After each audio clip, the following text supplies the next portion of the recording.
Hello और नमस्कार मित्रों, मेरा नाम है सोनू सिंह और आज मैं मौजूद हूँ राशि ट्रेडर्स के ऑफिस में। और मेरे साथ आज के मेरे मेहमान हैं अनमोल सिन्हा जी।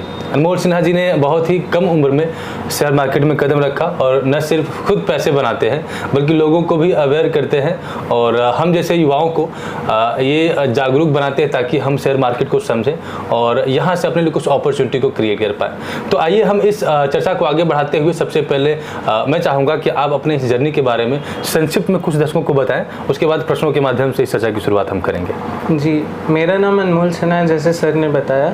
मैं यही मुगल सराय का रहने वाला हूँ और सनबीम स्कूल मुगल सराय से मैंने क्लास 12th की है। मैं 2019 पास आउट हूँ और उसी साल मेरा शेयर मार्केट से इंट्रोडक्शन हुआ था। मैं सनबीम में जब था तो मेरे डायरेक्टर ने मुझे एक कंपटीशन से आगाह किया जिसका नाम इंटरनेशनल इन्वेस्टिंग प्रोग्राम था, जो कि वॉर्टन स्कूल से हो रहा था।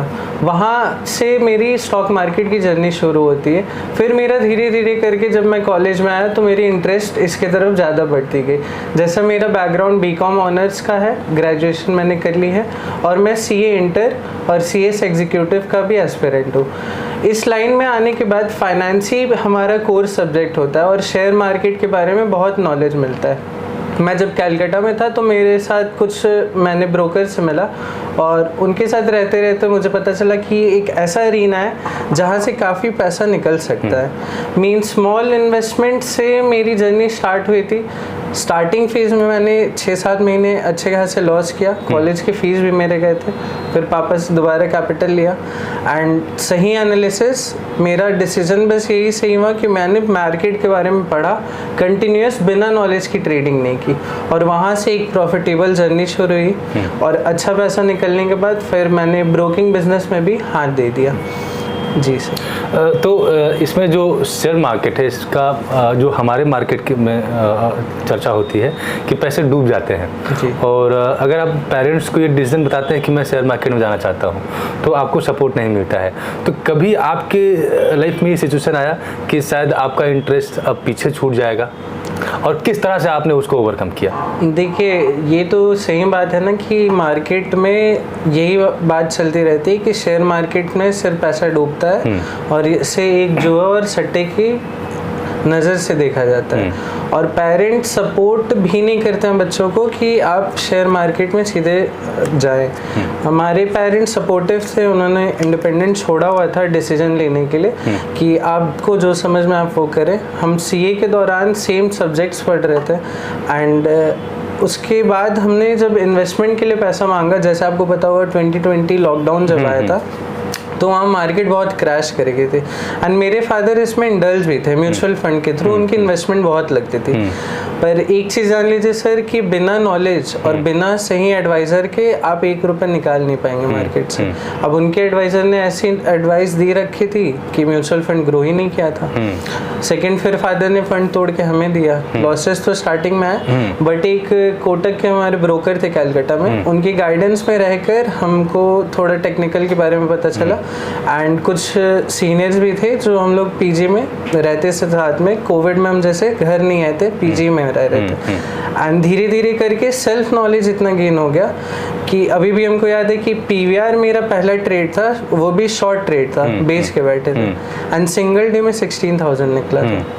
वहाँ पे पता चला कि सफिशिएंट पैसा है एंड धीरे धीरे करके पैसा एक अमाउंट ऑफ मनी निकाल लिया गया। फिर पेरेंट्स को भी पूरा भरोसा हो गया और उन्होंने सपोर्ट किया। तो पॉइंट है कि आप बिना नॉलेज के अगर आ रहे तो आपको तो सपोर्ट ऐसे भी नहीं मिलेगा।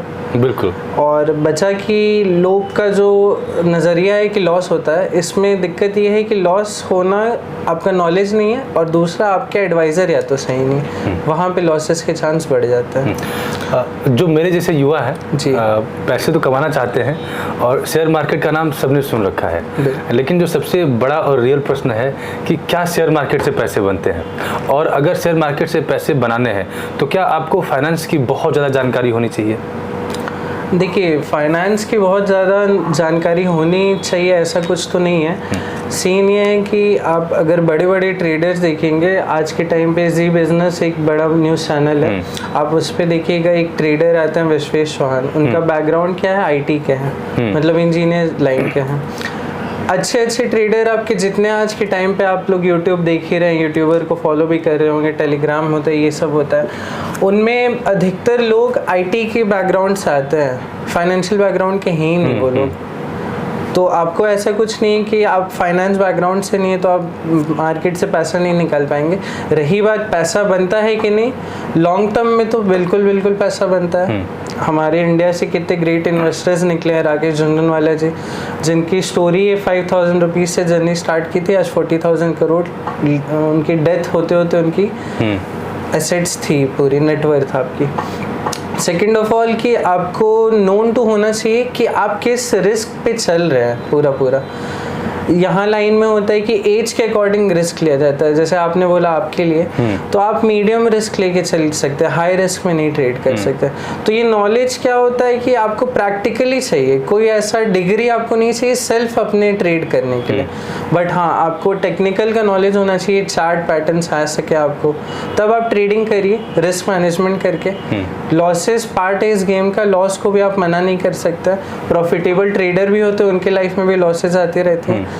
तो आपको क्या है कि एजुकेशन इस लाइन में सबसे ज़्यादा मैटर करेगा, किस मामले में कि आप नोन टू हैं, आप किस चीज़ में काम कर रहे हैं पूरी जी। मैं अपना एक्सपीरियंस बताता हूँ कि जब मैंने पहली बार इन्वेस्ट किया था, जानकारी थी मुझे कुछ मैंने सोचा कि अगर मैं 50,000 या 1 लाख रुपए मार्केट में लगा रहा हूँ तो कोई 5 से 6,000 रुपये का कोर्स करके पहले एक बेसिक जो इन्फॉर्मेशन होता है वो ले लूँ। तो मैंने जानकारी ले ली। अब मुझे लग रहा था कि नहीं कुछ लॉस में बचा सकता हूँ, लेकिन पहला शेयर खरीदने के बाद जैसे उसका प्राइस नीचे गया तो मुझे लगा कि मेरे पैसे गए और डर से मैंने उसको बेच दिया। फिर मैंने देखा कि नहीं, वो लॉस दे के नहीं गया, वो प्रॉफिट दे के जाता अगर मैं बेचता नहीं। तो ऐसे सिचुएशन में जो नए इन्वेस्टर्स होते हैं उनके लिए आप क्या एडवाइस करेंगे? देखिए, नए इन्वेस्टर को तो हम लोग यही एडवाइस करते हैं पहले कि आप ट्रेडिंग की तरफ मत जाइए। इक्विटी सबसे बेस्ट ऑप्शन है आपके लिए अगर आप डायरेक्ट इन्वेस्टमेंट करना चाह रहे हैं बिना किसी के एडवाइस या फंड मैनेजमेंट के। सीधे आप इक्विटी में जाइए, थोड़ा पेशेंस रखिए, डिप आता है, डिप को अगर खरीदने का कैपेबिलिटी है, आपके पास कैश पड़ा, आप डिप को भी खरीदिए, एवरेज डाउन करिए। बचा कि आप में पेशेंस नहीं है तो आप इस मार्केट से जितना दूर हैं आपके लिए उतना अच्छा है।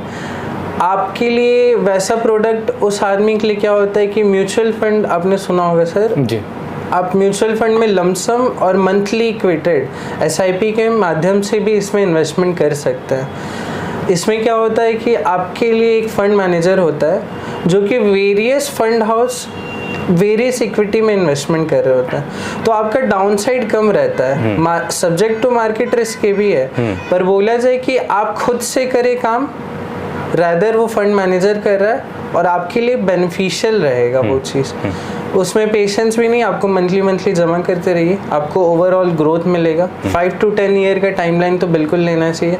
अगर आप 1 to 2 ईयर्स के लिए आ रहे हैं तो आपको लॉस प्रॉफिट दोनों देख सकता है, पर लंबे टर्म में आप जाइएगा तो पूरा प्रॉफिट है। म्यूचुअल फंड हमेशा सही है। एक प्रश्न है आपसे कि कई बार लोग टीवी देखते हैं और जो सुबह वहाँ पे प्रेडिक्शंस बताए जाते हैं एक्सपर्ट्स के द्वारा, लोग उन स्टॉक्स को ले लेते हैं जी, लेकिन उनके पीछे बहुत लंबी कहानी होती है। मैंने भी ऐसा किया कि उनके स्टॉक्स को मैंने ले लिया और फंसा मैं उसमें। तो वो जो एडवाइस होता है उस पर कितना ट्रस्ट कर सकते हैं आपके हिसाब से? सर जितने न्यूज़ आपके एनालिस्ट आते हैं सब सेबी रजिस्टर्ड आ रहे होते हैं, रिसर्च एनालिस्ट एक पोजीशन है, तो उनके एडवाइस के पीछे बहुत स्कोप भी है एंड उनकी हर एक एडवाइस ट्रैक होते रहती है। सेबी जिनको नहीं पता है, सेबी हमारी गवर्निंग बॉडी होती है स्टॉक मार्केट में। जैसे जो भी इन्वेस्टमेंट होना चाहिए या जो भी फाइनेंशियल एनालिस्ट है या एडवाइजर है वो सेबी के अंडर रजिस्टर्ड होके ही काम करता है। हम लोग भी जैसे राशि के थ्रू जो है, ये हमारी पार्टनर्ड फर्म है एंजल ब्रोकिंग से, जो कि एक सेबी रजिस्टर्ड कंपनी है। तो उनकी एडवाइस सर सही रहती है। आपके पास डिलेड इन्फॉर्मेशन तो बिल्कुल आ रही है थोड़ी, आप भरोसा कर सकते हैं, बट लॉन्ग टर्म में शॉर्ट कॉल जो होते हैं 1 दिन 2 दिन इंट्राडे आप करने की कोशिश कर रहे हैं तो वहाँ टाइम लैग आपको दिक्कत कर सकता है। बिल्कुल आप सेकेंड ऑफ ऑल इसमें एक दिक्कत आती है न्यूज़ एनालिस्ट वालों में भी कि वो दे के तो चले जाते हैं, फिर उसका अपडेट नहीं आता आपको। तो आप सही स्टॉक भी ले रहे हैं कि 100 रुपए की बाइंग करनी है, 90 पे एसएल है, 110 120 का टारगेट है। अब वो अगर 108 पे अटका हुआ है तो आपको भी कंफ्यूजन नहीं कि करें क्या, क्योंकि आपको तो रिस्पॉन्स आ नहीं रहा है। इससे भी डेंजरस, ये तो रिलायबल इंफॉर्मेशन सोर्स है, इससे डेंजरस सर आज के टाइम पे इन्वेस्टर किसको फॉलो करते हैं? टेलीग्राम के कॉल टिप को। या आपको एक कॉल आएगा इंदौर से कि सर आपके पास 20-25 हज़ार रुपये हैं, आपको डेली में 5,000 निकलवा दूँगा। तो पूरा बोला जाए, जैसे आपने फर्स्ट सिनेरियो भी बोला कि मेरी लॉस हुई, मैंने खुद से इन्वेस्टमेंट किया था जबकि वो प्रॉफिटेबल था। सेकंड न्यूज़ एनालिस्ट का आपने पूछा, थर्ड टेलीग्राम का मैंने खुद बताया। सब में आप देखेंगे तो गेम किस चीज़ का है? ये आपकी साइकोलॉजी का गेम है कि अगर आप अपनी लालच, ग्रीड पे कंट्रोल कर सकते हैं तो आप पैसा नहीं खोएंगे। पर एक कॉल जो आपको बोलता है कि 5,000 रुपये डेली निकलवा दूंगा 20,000 पे, वो आपका क्या है? लालच है 5,000। अब वो आदमी क्या करेगा? आपको कॉल देगा, आप उसके अकॉर्डिंग पैसा लगाएंगे और पूरी पैसे खाली हो जाती है। फिर लास्ट में लोग यही कहेंगे कि स्टॉक मार्केट एक जुआ है, बट यहाँ पे आपने नॉलेज खुद का यूज़ नहीं किया। अगर कोई नया इन्वेस्टर है, उसको जानकारी तो है पर शायद डर लग रहा है, तो अगर वो शेयर मार्केट में इन्वेस्ट करता है पैसे, तो किन चीज़ों का उसे ख्याल रखना चाहिए कि वो कम से कम रिस्क उसका कम हो जाए? अच्छा, देखिए कुछ चीज़ें हैं कि आप म्यूचुअल फंड में अगर इन्वेस्ट कर रहे हैं तो वहाँ पे रिस्क है थोड़ा, बट आपका प्राइस एवरेज डाउन होते रहता है, तो लॉन्ग टर्म में आपको प्रॉफिट मिलेगा। पेशेंस रखने की ज़रूरत है। सेकंड, आप खुद से करना चाहते हैं सारी चीज़ें कि म्यूचुअल फंड नहीं, डायरेक्ट इक्विटी इन्वेस्टमेंट, तो हम लोग तो पहले रिकमेंड करते हैं आप क्लासेस करिए, सारी चीज़ों से वाकिफ़ होइए, नोन टू। मुगल से में जैसे हम लोग अकेले फर्स्ट स्टार्टअप हैं यहाँ पे जो stock market and trading related knowledge provide कर रहा है। थर्ड होता है कि आपके पास बड़ा पैसा है, आप प्लेसमेंट बड़ा करना चाहते हैं, अच्छे रिटर्न्स कांस्टेंट कमाना चाहते हैं, तो पोर्टफोलियो मैनेजमेंट सर्विसेज होती है। उसकी एक सर्टेन क्राइटेरिया होती है कि क्लाइंट का भी नेटवर्थ होना ज़रूरी है। आप उसमें चल जाइए, आपका एडवाइज़र आपको हमेशा अपडेटेड भी रखेगा। सेकेंड ऑफ ऑल, आपको अच्छे रिटर्न जनरेट करके देगा। जो लोग शेयर मार्केट से पैसे कमाना चाहते हैं, उनके अंदर डर है, लेकिन वो इससे कुछ अर्निंग करना चाहते हैं, तो फिर उनके लिए क्या ऑप्शन है? किस अल्टरनेटिव को चुन सकते हैं? देखिए, आपको कहा जाए कि अल्टरनेटिव हमारे पास म्यूचुअल फंड होता है। आप म्यूचुअल फंड में जाइए, पूरा दी बेस्ट ऑप्शन है। अपने यहाँ जो अपने अगर आप एरिया को देखेंगे तो यहाँ पे लोगों का होता है कि अगर पैसे अपने पास हैं तो सबसे पहला तो ऑप्शन होता है कि उसको सेविंग अकाउंट में डाल दें, क्योंकि होता है कि कम से कम पैसे सेफ तो रहेंगे। दूसरा ऑप्शन ये होता है कि अगर पैसे हैं तो ज़मीन खरीद लेते हैं या गोल्ड में चले जाते हैं, लेकिन हर किसी के पास उतना बड़ा अमाउंट नहीं होता है, क्योंकि इसके लिए हैवी इन्वेस्टमेंट चाहिए। तो अगर कोई छोटे अमाउंट के साथ अगर इन्वेस्ट करना चाहता है और पैसे कमाना चाहता है तो उसके लिए क्या ऑप्शन है? देखिए सर, आपने पहला पॉइंट आप बोले जो कि लोग सेविंग अकाउंट में सोचते हैं पैसा सेफ है। अमेरिका के 2-2, 3-3 बैंक एक साथ कोलैप्स कर गए, तो वहाँ तो लोगों का पैसा ख़त्म ही हो गया। पूरी गवर्नमेंट भी टेक ओवर नहीं कर पाती कई जगह। हमारे इंडिया में भी रिसेंट केस रहा था येस बैंक का, जहाँ आपका पैसा खुद आप एटीएम से नहीं निकाल पा रहे। तो लोगों को पहले ये तो पता होना चाहिए कि बैंक में भी आपका पैसा पूरी तरह से सेफ नहीं है। सेकंड, गोल्ड और लैंड की इन्वेस्टमेंट दी बेस्ट ऑप्शन होती है, बट वहाँ ह्यूज अमाउंट रिक्वायर्ड होता है। हमारे यहाँ या स्टॉक मार्केट में आप कहें तो इसका ऑल्टरनेटिव बहुत आसानी से अवेलेबल है कि आप स्मॉल अमाउंट से भी प्रॉपर्टी इन्वेस्टमेंट कर सकते हैं। आप गेस करिएगा कि कितना अमाउंट लग सकता है? No idea. फिर भी एक नंबर बोल। प्रॉपर्टी में? हाँ, प्रॉपर्टी में मुझे तो यही लग रहा है कि रियल स्टेट का कोई अगर स्टॉक होगा तो उसके थ्रू जा सकते हैं, या फिर अदरवाइज कोई आइडिया नहीं है मुझे। रियल स्टेट का स्टॉक से आप जा सकते हैं, बट स्टॉक तो फिर कंपनी हो गया। हाँ, स्टॉक मार्केट में रीट्स एक प्रोडक्ट होता है, REITS रीट्स होता है, रियल स्टेट इन्वेस्टमेंट, ठीक है। तो इसमें क्या होता है कि आप किसी प्रोजेक्ट में पैसा लगा रहे होते हैं। मान लीजिए कि हमारे यहाँ ही एक मॉल खड़ी हो रही हो, तो मॉल कई बार होता है कि अकेले नहीं बना सकता है कंस्ट्रक्टर, डेवलपर आपका जो होता है, तो उसमें लोगों को ऑप्शन दिया जाता है कि आप इस प्रॉपर्टी में इन्वेस्ट करें, एंड जो भी रेंटल वहाँ से जनरेट होगा उसका फ़ायदा आपको मिलेगा, साथ में प्रॉपर्टी अप्रिसिएशन का भी फ़ायदा मिलेगा। लोग प्रॉपर्टी में इन्वेस्ट इसलिए करते हैं ना, आज 50 लाख लगाएं, कल अप्रिशिएट होके 1 करोड़ हो जाए, तो आपको अप्रिसिएशन का भी फ़ायदा मिल रहा है, बढ़ने का प्रॉपर्टी के दाम, साथ में आपको रेंटल भी मिल रहा है बिना 50 लाख 1 करोड़ लगाए। इसमें स्मॉल अमाउंट आपका 1000, 2000, 10,000 से भी शुरू हो सकता है। इसमें भी आप मंथली SIP डाल सकते हैं। बचा आपका गोल्ड वाला पार्ट। गोल्ड के ETFs होते हैं, गोल्ड के ETFs रेगुलर बेसिस पे चलते हैं, नहीं तो उससे भी रिलायबल सोर्स है, गवर्नमेंट एक ऑप्शन आपको रखती है सोवेरियन गोल्ड बॉन्ड का। अब आप सोचिए कि गोल्ड में अगर आप खरीद रहे हैं, मान लीजिए गोल्ड का ज्वेलरी या गोल्ड की ब्रिक खरीद रहे हैं, आप बता सकते हैं सर उसमें कितने टाइप के चार्जेस होते हैं? नहीं सर, मुझे कोई आइडिया नहीं। देखिए, आप अगर शॉप से ले रहे हैं तो उसमें मेकिंग चार्ज आपका आएगा ही आएगा, फिर आप बेचने जाइएगा तो वहाँ डिडक्ट होगा। सेकंड, आप अगर गोल्ड लेके घर पे तो कोई रखने का सोचेगा नहीं, बैंक लॉकर रेंट जाएगा आपका, इतने सारे चार्ज है। गवर्नमेंट क्या बोलता है कि आप बॉन्ड में इन्वेस्टमेंट करिए, मैं आपको रेट से पर 10 ग्राम्स 50 रुपीज़ डिस्काउंट पे गोल्ड अवेल करा दूंगा करेंट मार्केट प्राइस से। सेकेंड ऑफ ऑल, इसमें कोई रेंट नहीं लगता है, कोई मेकिंग चार्ज नहीं लगती है, जितने का आप गोल्ड ले रहे हो उतना ग्राम आपको अवेलेबल हो जाएगा। इस और फ़ायदा क्या है, फिजिकल गोल्ड में क्या आपको इंटरेस्ट देगा कोई? नहीं, बिल्कुल नहीं। रखा हुआ है, बस गोल्ड का दाम जो बढ़ रहा है वो मिल रहा है। यहाँ पे क्या होता है कि आपका गोल्ड में इन्वेस्टमेंट होने के बाद 2.5% पर एनम आपको इंटरेस्ट गवर्नमेंट प्रोवाइड करती है। आप बैंक के थ्रू जाएंगे तो लॉक इन रहता है, ब्रोकर के थ्रू जाएंगे एनी टाइम ट्रेडेबल है आपका इंस्ट्रूमेंट, तो आपको जब मन किया आप कैश आउट भी कर सकते हैं। एंड गोल्ड में आपने रैली देखी, 58,000 से 72,000 तक रैली आ गई पूरी, तो रिलायबल तो ऐसे भी है गोल्ड। चूँकि आप एक तरह से कह सकते हैं कि आप यंग एंटरप्रेन्योर हैं और आपने शुरुआत की है, फाइनेंशियल लिटरेसी कितना ज़रूरी होता है? देखिए सर, आप कहा जाता है ना कि अभी भी किसी भी बैकग्राउंड से हैं, आपकी जॉब या इनकम आपको एक अच्छा लाइफस्टाइल दे सकती है कि आप घर बना लिए, अच्छा रह रहे हैं, खा रहे हैं अच्छा, बट वेल्थ बनाने के लिए आपको सही इन्वेस्टमेंट करने का ज़रूरत होता है। और एनी टाइम बाय लक आपका प्रॉपर्टी इन्वेस्टमेंट ही आज तक लोगों को बहुत रिच बनाया है, नहीं तो स्टॉक मार्केट से कुछ सर्टेन अमाउंट ऑफ लोग ही वेल्थ बना के निकले हैं। तो इसके लिए क्या होता है कि फाइनेंशियल लिटरेसी आज के टाइम पे तो बहुत ज़्यादा ज़रूरत है। हर लाइन, चाहे आप डॉक्टर की पढ़ाई करो, इंजीनियर हो, आप एक जॉब में हो, रेलवे स्टाफ हो, कुछ भी हो, आपकी सैलरी आ रही है तो सही जगह इन्वेस्ट होनी चाहिए, तो आपका पूरी ग्रोथ आ सकता है। जो राशि ट्रेडर्स आपने ये जो संस्था स्टार्ट की है, इसके फॉर्मेशन के बारे में कुछ बताइए।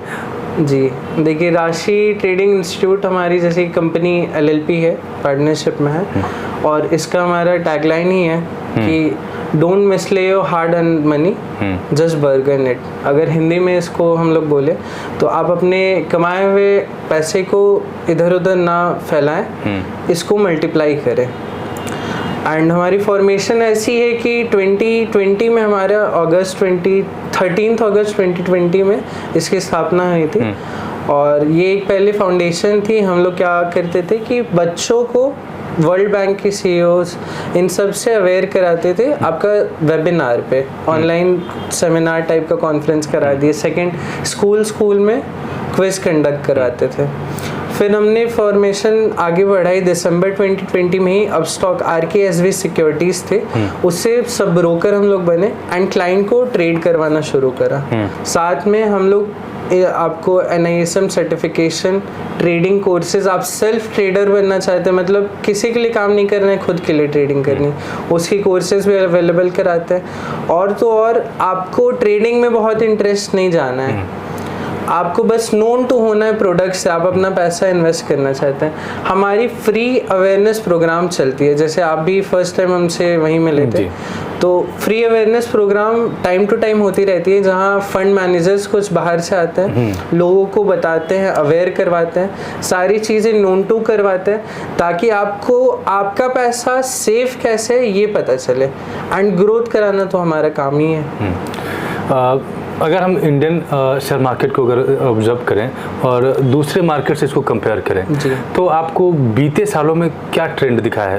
लोग अभी भी डरते हैं या अभी ट्रेंड बढ़ता हुआ दिख रहा है? सर, जब मैं एंटर किया था मार्केट में तो स्टूडेंट्स की संख्या ज़्यादा थी इसमें, मतलब मेरे आसपास के बच्चे जैसे थे और मेरे को मेंबर्स भी थे, तो वो लोग में ट्रेंड थी एक, और काफ़ी लोग एग्जिट कर गए। बट टाइम के साथ रिसेंट 2-3 साल में हमने देखा है कि यूट्यूब के कारण या जो बोलिए, और बड़ा पैसा लोगों ने बनाया। कोविड के फॉल में अच्छे लोगों ने पैसा बनाया, ये देख के लोग का पेनिट्रेशन बहुत ज़्यादा बढ़ रहा है मार्केट में। धीरे धीरे करके हर एक आदमी चाहता है कि स्टॉक मार्केट में इन्वेस्ट करे, और आप तो खुद एक्टिवली इन्वेस्टर हैं, आप देख ही रहे होंगे कि जब जब इंडिया में स्लाइडर क्रैश आता है फिर मार्केट डबल बाउंस करती है।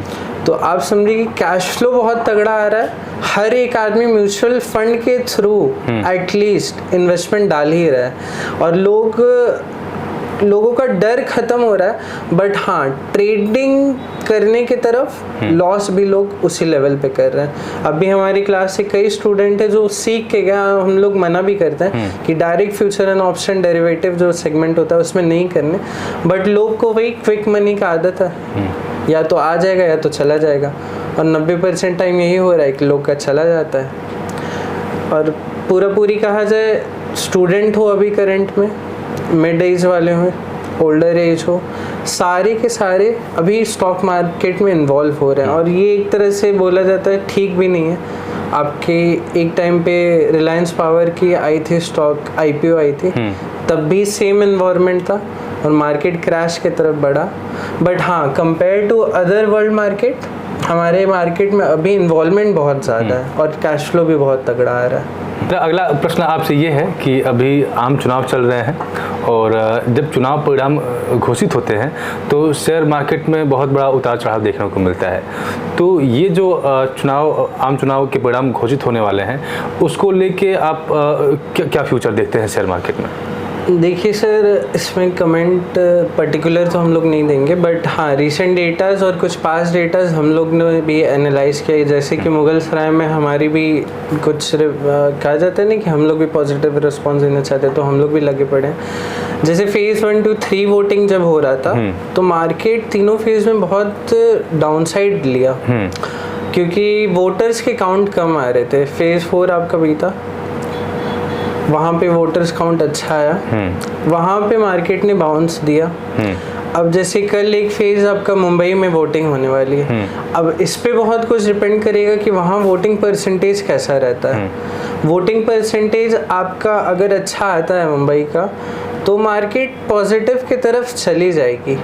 और रहा परिणाम की बात, तो इस बार थोड़ा कहा भी जा रहा है कि कॉन्सिक्यूटिव थर्ड सेशन किसी गवर्नमेंट का रहा नहीं है, तो ये हो गया। सेकंड, हाई नेट इन्वेस्टर्स आपके जितने बड़े इन्वेस्टर हैं वो भी थोड़ा फियर आउट हैं कि अगर सरकार कांस्टेंट फिर रह जाती है तो सिंपल एज दैट आप समझ लीजिए कि एक स्टेबल पॉलिसी रहेगी और मार्केट इसको बहुत अच्छा लेके जाएगा और मार्केट में अपसाइड आएगी। बट हाँ, सरकार अगर चेंज होती है तो स्टॉक मार्केट में एक चीज़ कहा जाता है, अनसर्टेन बैड न्यूज़ बहुत खतरनाक होता है। जैसे आप रिसेंट भी देखेंगे, कोविड का अनसर्टेन बैड न्यूज़ जो था वो मार्केट को तुरंत डिस्काउंट कर लेता है, मतलब मार्केट को नीचे की तरफ लाएगा। सेम एग्जिट पोल जून 1 तारीख, बहुत कुछ उस पर लगा होगा दाव। एग्जिट पोल में भी अगर सीट्स कम काउंट होती हैं हमारी करंट रनिंग सरकार की, तो वो नीचे की साइड काफ़ी लेके जाएगा। अगर एग्जिट पोल अच्छा रहा, रिजल्ट ख़राब हो जाए तो भी नीचे है, और रिजल्ट एग्जिट पोल दोनों साथ में रहा तो आप समझ लीजिए जो अनएक्सपेक्टेड है वो भी मार्केट में आ सकता है। मैं एग्जैक्टली आपसे स्टॉक का नाम तो नहीं पूछूंगा, लेकिन क्या ऐसा पॉसिबल है कि अपने एक्सपीरियंस और नॉलेज के आधार पे जो ब्रोकर्स होते हैं वो कुछ स्टॉक्स को सजेस्ट कर सकते हैं कि इसमें पैसे लगाए जा सकते हैं इस इलेक्शन के रिजल्ट के बिहाफ पे? देखिए सर, हमारी ब्रोकिंग एडवाइजरी एंजल ब्रोकिंग से ही आती है, एंड सेम एडवाइजरी कुछ आप न्यूज़ पे भी देखेंगे, न्यूज़ एनालिस्टों ने भी रेफ़र किया था। एंड सेम हमारा भी मानना है कि स्टेबल पॉलिसी रही गवर्नमेंट, स्टेबल गवर्नमेंट आ रही है तो आपके जितने PSO स्टॉक है, पब्लिक सेक्टर यूनिट, वो सारे ऊपर भागेंगे। आपको इन्वेस्टमेंट में जाना है, PSUs में पकड़िए, आप लार्ज कैप में जाइए, पेनी स्टॉक की तरफ लोग मत आप डाइवर्ट हुई, वहाँ पे आप मैनिपुलेशन भी कई चीज़ आ रही है। सेम एक कमेंट भी आया, देखिए स्टॉक मार्केट में कभी भी क्रैश एक माहौल से बनता है। जैसे अगर आप पढ़े होंगे हर्षद मेहता स्कैम तो सबने देखा, एक माहौल से वो मार्केट गिरी थी, धीरे धीरे करके वो माहौल। सेम 2008 का लेमन ब्रदर, आपका क्या था, उसकी अगर आप मूवी देखेंगे तो उस मूवी में भी बताया गया था कि वो जो मेन बंदा पैसा बनाया था 2008 के क्रैश में, वो आदमी 4-5 साल से पीछे पड़ा हुआ था कि क्रैश आ रही, और लोग 4-5 साल पहले उस पर हंस रहे थे कि क्रैश आ रही है, ऐसा कुछ हो भी सकता है। एंड जब क्रैश आई उसने जितना पैसा बनाया एंड पूरी वर्ल्ड एक साइड थी और 3 इंस्टीट्यूशन एक साइड खड़े थे, 3 इंस्टीट्यूशन पैसा बनाई थी एंड नेक्स्ट टू इम्पॉसिबल वाला सिचुएशन हो गया था। सेम अभी माहौल देखिएगा, सारे स्टॉक डबल ट्रिपल हो चुके हैं। Second of all negative comment manipulation के इन्फो आ रहे हैं। हर्ष गोयनका कैलकाटा से रिपोर्ट की है कि कैलकाटा के मार्केट में कई सारे प्रमोटर और स्टॉक ब्रोकर मिलकर मैनिपुलेशन कर रहे हैं। तो क्रैश एक प्रेडिक्ट किया जा सकता है। हमारा व्यू अगर पर्सनल मेरा बोलेगा तो हम खुद देख रहे हैं कि एक डाउन साइड है, मेरा पोजीशन बहुत सारा कैश में, मेरे पास कैश पड़ा है, पोजीशन स्क्वायर ऑफ की तरफ बहुत हो चुकी है।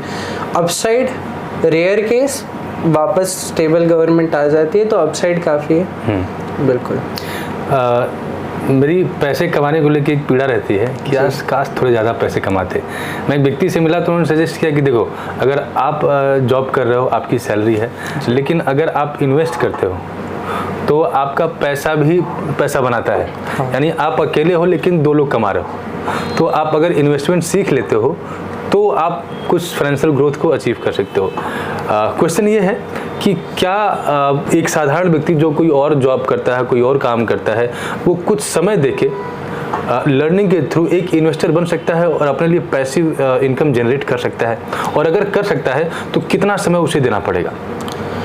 देखिए सर, पैसिव इनकम की अगर आप बात करेंगे तो आप बहुत टाइम नहीं, time to time company reports पढ़िए, क्योंकि आपको वहाँ पे टेक्निकल का रिक्वायरमेंट में नहीं है, फंडामेंटल रिक्वायरमेंट है। आप फंडामेंटली स्ट्रॉन्ग कंपनीज में जाइए, डिविडेंड यील्ड कंपनी में जाइए।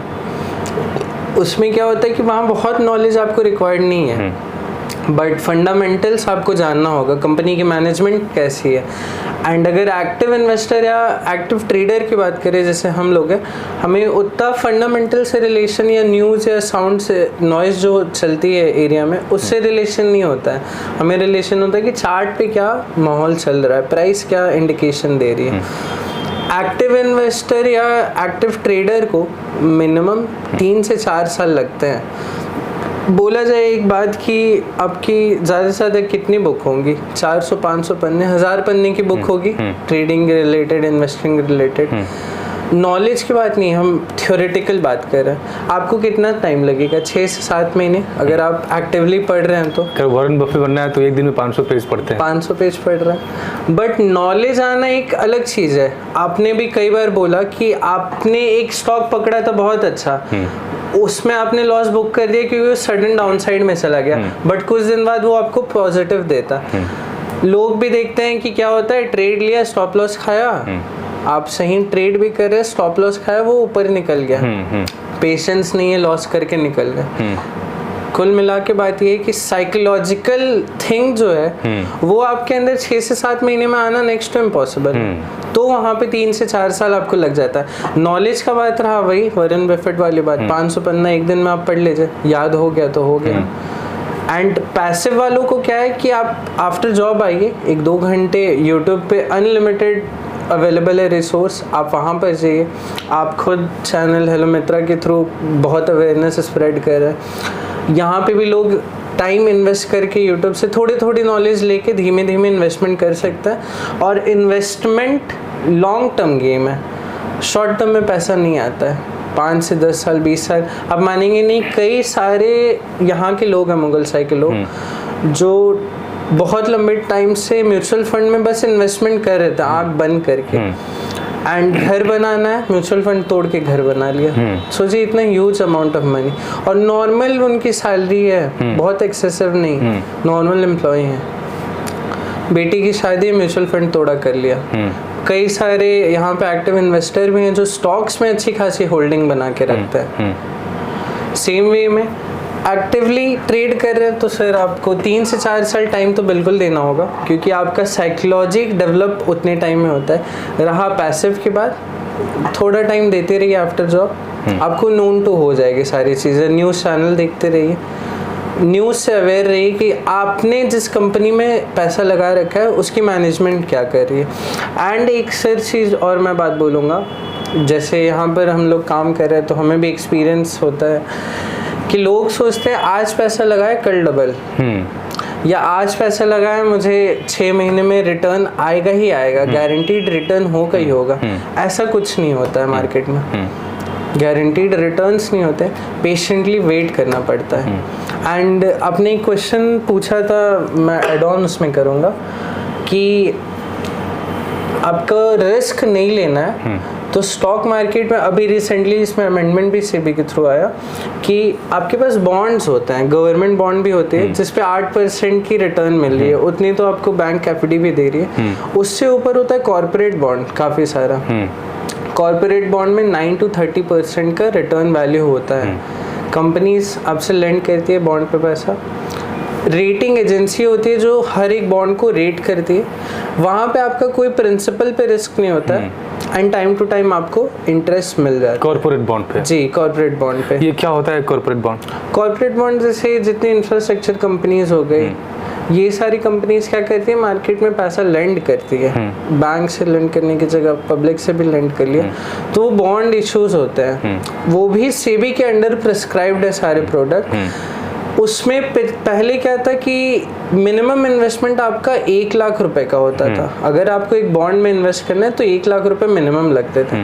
अभी रिसेंटली एक अमेंडमेंट आ रही है या आ गई है, मेरे उम्मीद से आ चुकी है, मैं अभी अपडेटेड नहीं हूँ।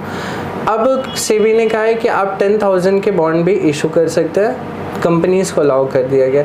और बॉन्ड में इन्वेस्टमेंट ऐसा नहीं है कि किसी भी कंपनी का बॉन्ड इन्वेस्टमेंट होता है, रेटिंग एजेंसी होती है, जैसे क्रिसिल हमारे इंडिया में अच्छी रेटिंग एजेंसी है, तो ये लोग रेट करते हैं हर एक बॉन्ड को। तो बॉन्ड की रेटिंग आप देखिए, अपने एडवाइजर से बात करिए, आपका एडवाइजर जैसा बोलता है उस रेटिंग एजेंसी के अकॉर्डिंगली आप पैसा इन्वेस्ट करिए, रिटर्न्स मिलता है, डिफ़ॉल्ट होने का चांस कम होता है। ओके, तो इस कॉन्वर्सेशन में सिर्फ इतना ही। मैं साथ इस चर्चा में भाग लेने के लिए आपका बहुत बहुत धन्यवाद। आई होप कि जो भी दर्शक हमारे इस प्रोग्राम को देख रहे हैं उनको हमारी चर्चा पसंद आएगी, और इस बारे में अगर कोई भी आपको फर्दर डिटेल्स चाहिए तो दिए गए नंबर पे आप कांटेक्ट कर सकते हैं और आप सर से सीधे बात करके आप इन्फॉर्मेशन ले सकते हैं। हमारे साथ इस वीडियो में जुड़ने के लिए आपका बहुत बहुत धन्यवाद। जिस भी प्लेटफॉर्म पर आप वीडियो को देख रहे हैं वहाँ पर चैनल को सब्सक्राइब करें और पेज को फॉलो करें। आपके लिए मेरी बहन की तरफ से, मेरी बहन एक राइटर है, अभी रिसेंटली 12 पास आउट हुई है, उसने एक बुक लिखा था कोविड के time, unsaid emotion. Unsaid emotion जी, इस बुक का नाम है, उसने आपको दिया है। Thank you sir. तो ये बुक है जिसे मैं ज़रूर पढ़ना चाहूँगा। सर ये बुक कहीं और अवेलेबल है? ये सर अमेज़ॉन पे अवेलेबल है, या डायरेक्टली हमारे ऑफिस में भी आप कांटेक्ट करेंगे तो आपकी डिलीवरी बच जाएगी, हम लोग खुद ड्रॉप करवा देते। तो जैसा कि आपको पता है कि ये बुक अमेज़न पे अवेलेबल है, और अगर आपको बुक पढ़नी है तो आप नीचे दिए गए नंबर पर कॉन्टेक्ट करके इस बुक को ले सकते हैं। तो इस वीडियो में सिर्फ इतना ही, मिलते हैं आपसे अगले वीडियो में, तब तक के लिए नमस्कार।